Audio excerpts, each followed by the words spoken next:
जी तो dear students, हमारा chapter capital and revenue जारी है।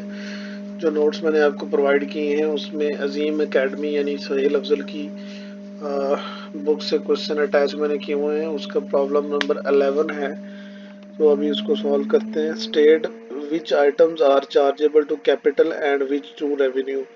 बताएं कि कौन सी आइटम कैपिटल है और कौन सी रेवेन्यू है। तो पहले ए को देखते हैं।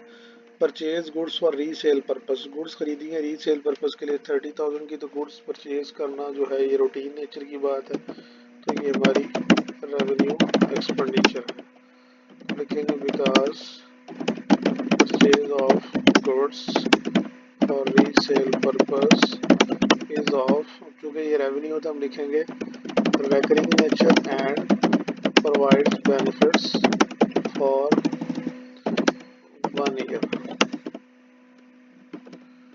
उसके बाद बी देखते हैं। Old machinery was repaired at a cost of ₹2000। पुरानी मशीनरी जो है वो रिपेयर करवाई है 2000 कॉस्ट के ऊपर, तो ये रिपेयरिंग भी हमारी रूटीन नेचर ही है, तो ये हमारा रेवेन्यू एक्सपेंडिचर है।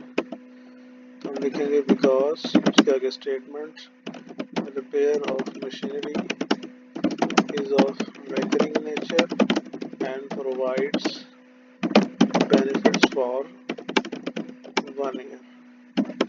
उसके बाद सी देखते हैं। ओल्ड मशीनरी, पुरानी मशीनरी, हैविंग बुक वैल्यू, जिसकी बुक वैल्यू 40,000 थी, यानी अकाउंट्स में के अंदर जिसकी वैल्यू 40,000 लिखी हुई थी, वह सोल्ड बेच दी गई फॉर ₹37,000, 37,000 की बेच दी।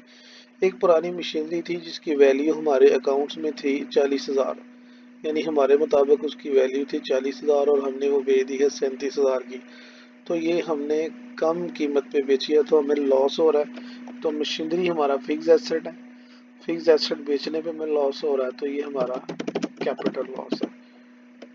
मैं अगेन का बात अपनी रिपीट करता हूँ। मशीनरी हमने सेल की है कम कीमत पे, तो मशीनरी सेल करने में हमें लॉस हुआ है। मशीनरी हमारा फिक्स एसेट है, तो ये हमारा कैपिटल लॉस है। तो हम इसकी रीजन लिखेंगे because it is loss on sale of machinery. D की तरफ बढ़ते हैं। Amount spend on uniform factory workers, ये भी रूटीन नेचर की बात है, तो रेवेन्यू एक्सपेंडिचर है ये हमारा।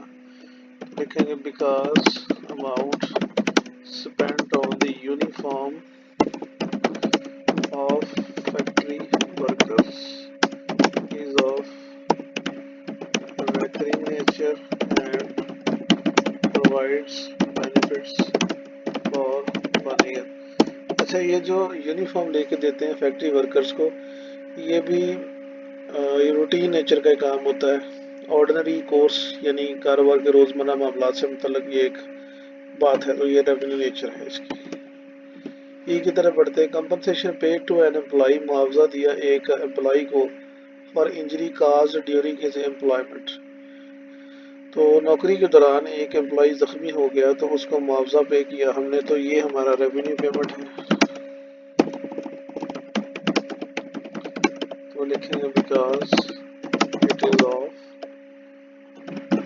Recurring nature. कभी मैं स्टेटमेंट लिख रहा हूँ रीजन में, कभी मैं रीजन में स्टेटमेंट नहीं लिख रहा। Because it is of recurring nature and provides benefits for, बल्कि सिंपली आप ये लिख देंगे because it is of recurring nature payment, क्योंकि हमने अदायगी की है ये पेमेंट। तो ये हमारा प्रॉब्लम नंबर 11 थी, नोट्स जो मैंने आपको प्रोवाइड किया उनसे। उम्मीद है आपको समझ आई होगी।